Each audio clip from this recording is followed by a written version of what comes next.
Entering a new era of voice acting video games, Trevor's Tale need to go bigger than their previous successors. They've explored the Batman franchise, Pirates of the Caribbean, Harry Potter, Indiana Jones, and heck, even made a full-on game about Lego City.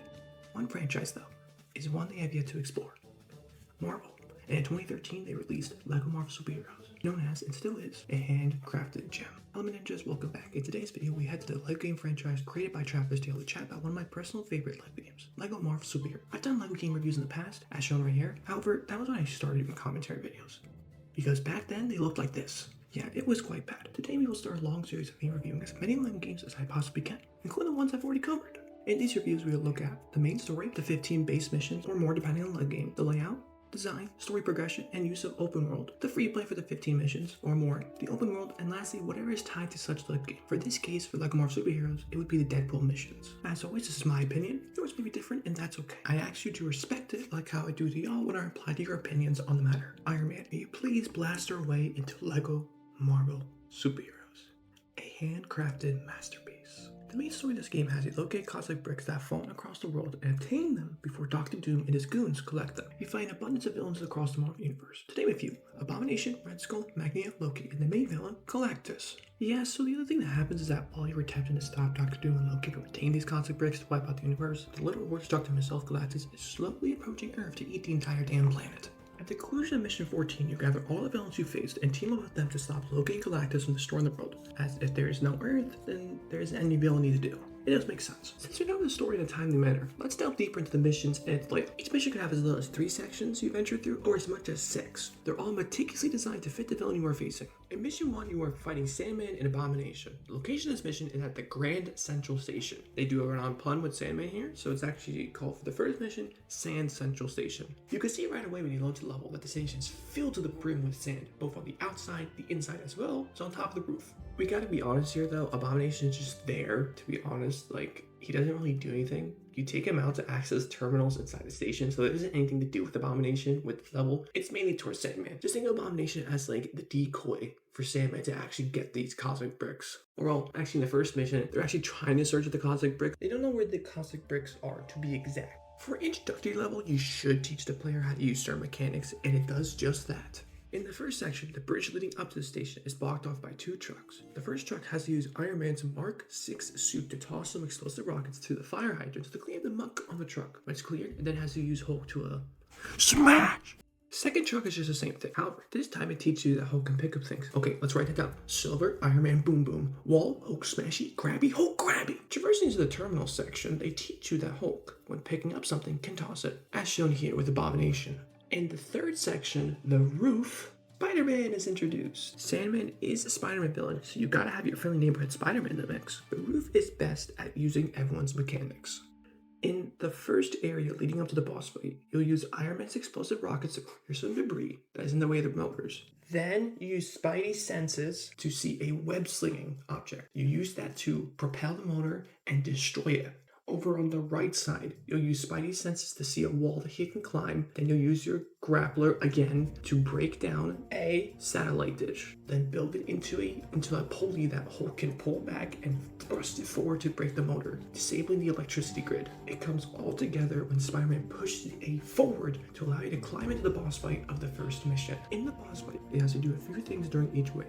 First 2 phases have you use a combination of Spider-Man's Spidey senses to spot hidden objects, and Hulk's transformation skill to transform into Bruce to climb up the rope, then transform back into the Hulk to break the water tower to spot the sprayer. You do some maneuvering for the second phase, getting more closer and closer to taking him out, and then the final phase has you press some levers. Yeah, it is quite odd to finish it off with that, but this mission was great at teaching the mechanics of these 3 characters. It's important to provide a clear understanding of what each character can do, so you have familiarity for them when they return in later missions. Don't worry, I am not going to deep dive into all 15 missions. That would make this a 2-hour video, and I am not in the mood to edit a 2-hour video. The mission varies depending on the level. One has you either in a laboratory, one could have you in a secret base, maybe on the rooftops, or even in the jungle. It can vary a ton, which is a good thing to have for video games. You need variety in your missions during the story mode portion. It shouldn't be the same area for multiple missions in a row. You need to traverse around the city as if it's the whole world level threat, which is shown beautifully throughout the story as you progress. The cutscenes post and pre-mission startup shows what the villain is doing to such area, or what the main villain, Dr. Doom and Loki, are up to at the moment. For example, Mission 4's Rock the Lockup, you can see Sabretooth and Mystique freeing the villains have been captured previously, such as Abomination, Red Skull, Rhino, Carnage, and Magneto, to name a few. At the conclusion of Rock by the Lockup, you're able to see Magneto and Mystique get away in a helicopter as Sabretooth and Abomination stay behind to fend off while they make their escape. You can see how as you progress, the story is progressing too. It's telling you that the actions you are doing right now are affecting the story. You allowed Great Gauntlet to get away. You allowed Magneto to get away. You stopped Doctor Doom, but you did not stop Loki and Galactus. Another example we could use here to show how the story progresses is Mission 8's Juggernauts and Crossers. You venture through the X Mansion to save the students and Professor X. When you get to Professor X, you find out it was Mystique, and before you know it, Magneto and Mystique get away with the Tesseract. Because you allowed Magneto to get away in Mission 8, it begins this chain reaction of trying to capture Magneto. In the beginning of Mission 11's Taking Liberties, he was literally able to mind control the literal Statue of Liberty with the help of the leader and yeet you out of existence, allowing Doctor Doom to get away with the Cosmic Bricks. If that was not enough, you then aid the assistance of Reed Richards, Hulk, and Wolverine to stop Magneto from acquiring the Nova Corps from Roxxon Laboratory. But even then you couldn't stop him, so you had to acquire the assistance of Storm, the Thing, and Captain America to stop Magneto on Mission 12's Raptor's rides from making his Asteroid M operational in the skies. And did you stop him? No! You take to outer space with Iron Man, Spider-Man, and Thor in Mission 13's magnetic personality to finally capture him. See how the events of each mission leads to the next? It ensures you that the actions you've done in the story are showing as it progresses. You couldn't stop Magneto in Mission 4. Well, he's back at it again in Mission 8. Couldn't capture Doctor Doom in Mission 10. Well, here he is in Mission 14. Each event leads to the next, setting up a plot that can be understood easily by the player. How well do they use the open world to have you traverse the next mission? Not the greatest. It starts off strong in Mission 1 to 2 and 2 to 3, teaching you how to use the mechanics of Reed Richards and Captain America, followed then by Hawkeye and Black Widow. Mission 4 and 5 are just bland. Okay, maybe being too harsh. Mission 3 to 4 does teach you one of the open world aspects and complete missions for the folks in New York. The ferryman has you collect a ticket in order to ride the ferry on the raft. It gives you a way to teach you what you're going to be doing afterwards, which is the open world aspect. And one of those things, secret gold bricks in the open world, is by completing missions for the NPCs and the folks around New York. So it's just great at teaching you those things now, so you have familiarity with it later on. It also teaches you how to collect Stanley in perils. In Mission 7 to 8, use Jean Grey's mind control powers to have Stanley flick the lever to turn on the hose, removing the fire and saving our good buddy Stan. Other than these parts in between the missions, it isn't a lot that is shown off for the open world aspect that's used to begin the mission. I blame on the fact that there are flying characters. Funny story actually, I tried to hop onto a taxi to get me to the next mission when I did not have a flying character, and I made both passengers leave 5 times.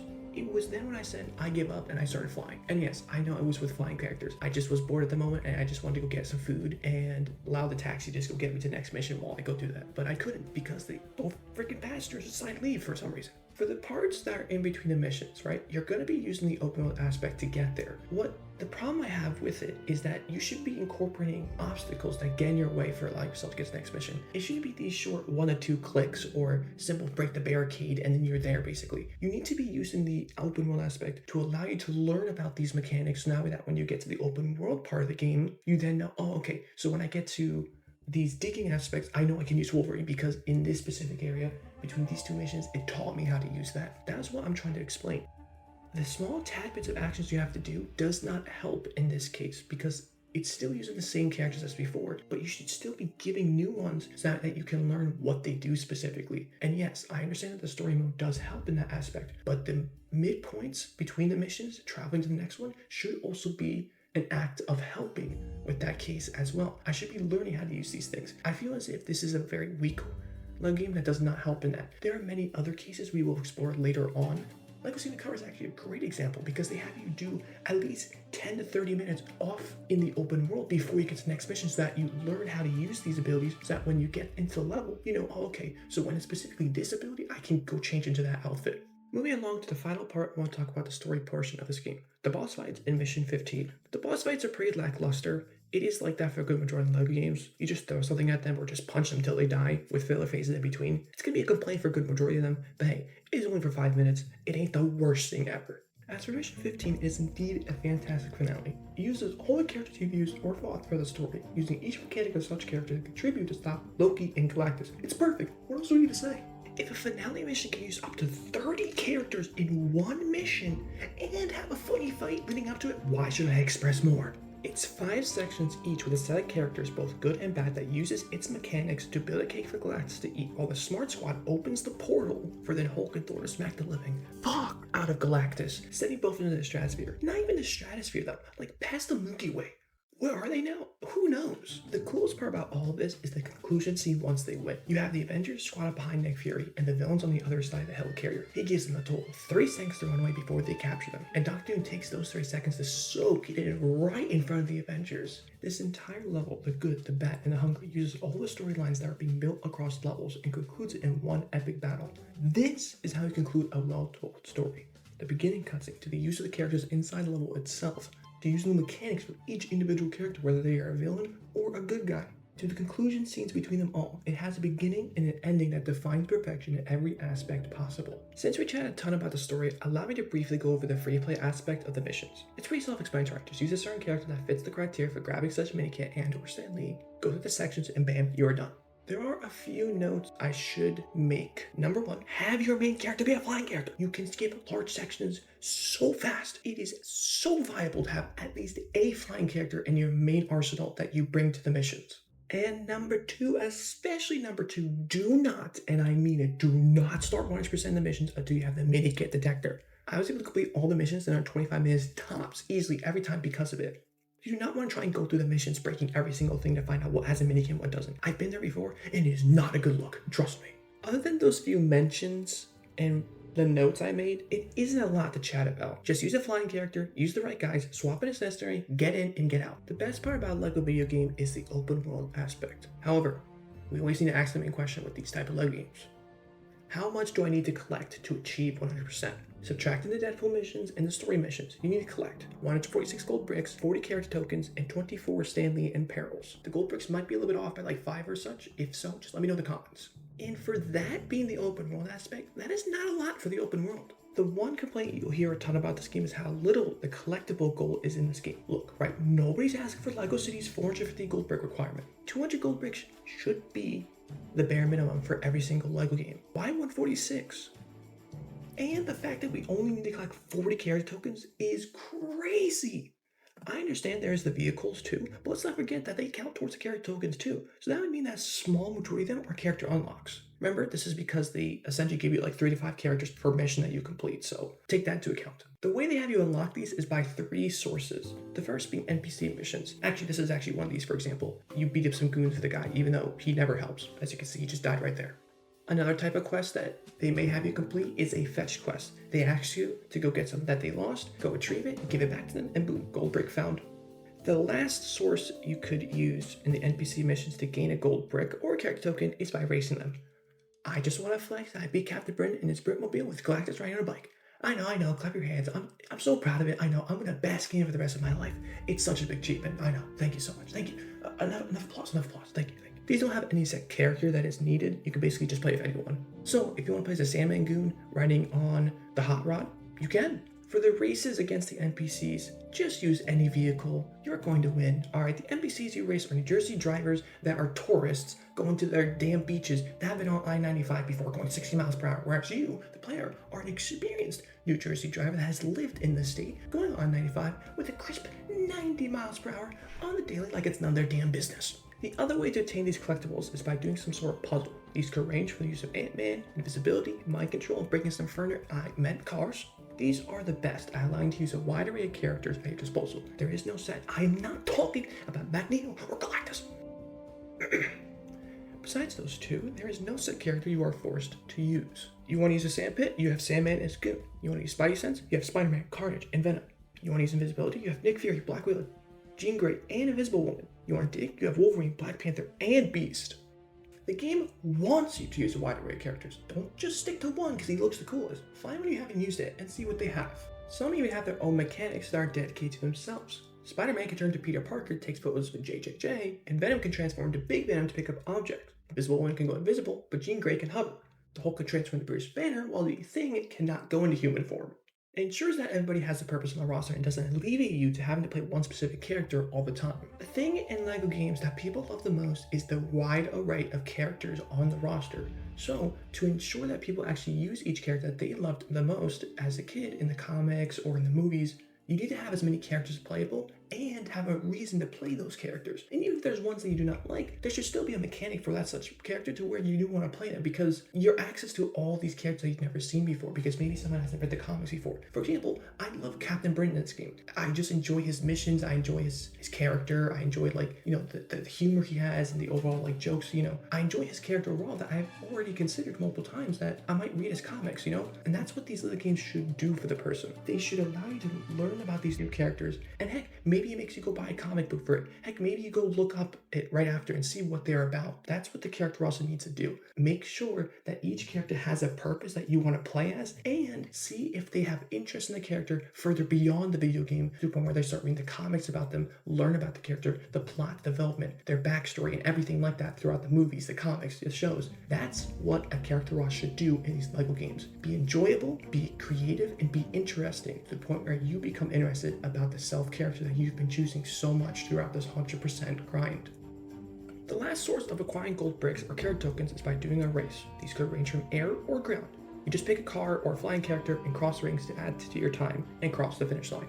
The movement for flying is simple. A to lift up, B to tilt down. Double tapping A will give you a mega speed boost. You move the character with left stick. How easy is that to understand? And vice versa for vehicles, just don't use A or B, obviously. Just remember to not let go of the A button out of nowhere, or else it'll take a moment to get your speed back up. However, once you get the consistency, you'll beat these races as easy as taming a horse in Minecraft. The entire portion of New York is used. Even the smaller items like the Statue of Liberty and the raft are used. The helicarrier is even used as well.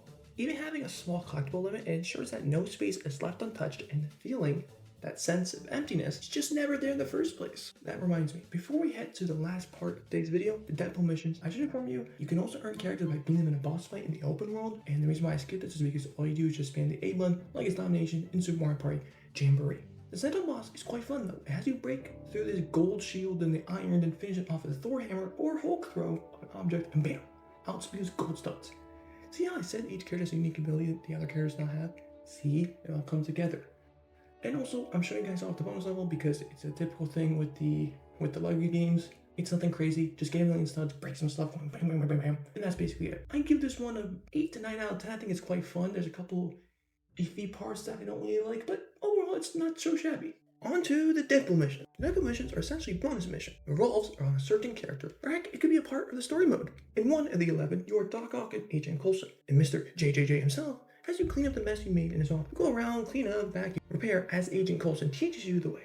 It's nice to see that there are side plots that are still a part of the story, but not to the point where you need to take 15 plus minutes to complete, in which I enjoy these bonus missions a lot. You'll complete them in no less than 15 minutes and less than 10 on the free play side. The collectibles you are in need of obtaining are Stud Raider Max, Stanley Apparel, and a character token. The character token revolves around the mission. Stranger Danger, you unlock the Future Foundation suit for the Invisible Woman, or in Reptilian Ruckus, you also unlock Future Foundation suit for Spider-Man. Each theme comes with a certain cast of characters. Circus having Ghost Rider Nightmare, Stranger Danger having Doctor Strange and Dormammu, and a Shock Withdrawal having Electro and Shocker. Now, I am unsure if these are based on the comics. Some of the comments will need to clarify specifically. I find these missions to be more enjoyable than the actual story missions, as they feel more like a spin-off to the main story rather than this in-depth layout. What they do here is quite literally pack everything they possibly can in one singular room.